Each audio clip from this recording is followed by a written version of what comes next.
একুশ তুমি কার? আপাতত এই প্রশ্নেই সরগরম বঙ্গের রাজনীতি। ইতিমধ্যে ২১শে জুলাই পালনের জন্য প্রস্তুতি নেওয়া শুরু করেছে ৩টি রাজনৈতিক শিবির। সেই তালিকায় রয়েছে কংগ্রেস, ঋতব্রত তৃণমূল ও কালীঘাট তৃণমূল। কংগ্রেস শিবির শহীদ মিনার চত্বরে ২১-এর সভা করবে। ঋতব্রত শিবির গান্ধী মূর্তির পাদদেশে ২১-এর স্মরণ করবে। কিন্তু কালীঘাট তৃণমূল যে কোথায় সভা করবে তা এখনো স্পষ্ট নয়।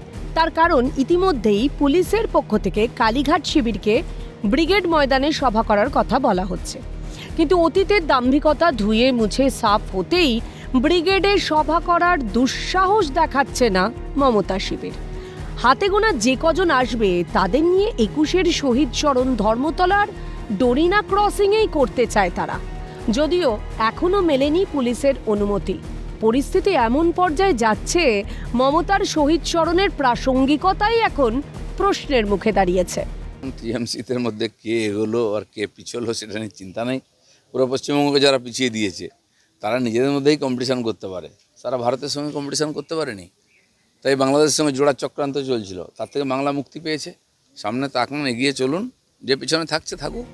একটা সময় কংগ্রেস থেকে বেরিয়ে তৃণমূল গড়েছিলেন মমতা। ১১ সালে ক্ষমতায় আসার পর থেকেই ঘটা করে ধর্মতলার বুকে শহীদ দিবসের কর্মসূচি পালন করত তৃণমূল। সেখানে শহীদ স্মরণ কম, তারকাখচিত মঞ্চে চলত মহোৎসব।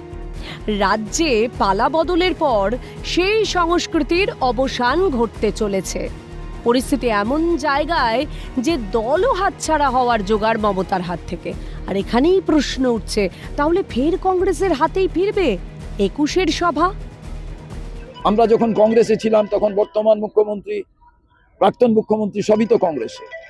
সেই সময় যে আন্দোলন হয়েছিল যুব কংগ্রেসের পতাকা নিয়ে, কংগ্রেসের পতাকা নিয়ে, রক্তে ভিজে গেছিল যুব কংগ্রেসের পতাকা, কংগ্রেসের পতাকা। সেই রক্ত ভেজা পতাকা শুকিয়ে গেছে, আরো নতুন রক্ত তার সঙ্গে যুক্ত হয়েছে। কিন্তু এই যুব কংগ্রেসের যে ১৩ জন শহীদ হয়েছিলেন তাদের আত্মা সুবিচার পায়নি। কোথা থেকে গুলি এলো সে ব্যাপারে কোনো কমিশনের রিপোর্ট প্রকাশ হয়নি, ফাইল খোলেনি। তো আজকে স্বাভাবিকভাবেই কংগ্রেসের কর্মীরা শহীদ মিনারের নিচ তারা সবাই সমবেত হবে, শ্রদ্ধার সঙ্গে স্মৃতিতর্পণ করবে। সব মিলিয়ে মমতার ২১-এর ভাগ্যাকাশে এখন কালো মেঘ ছাড়া আর কিছুই দেখতে পাচ্ছেন না রাজনৈতিক কারবারিরা। তবে শেষ পর্যন্ত কি হয় তা জানতে নজর রাখতে হবে ২১শে জুলাইয়ের দিনই।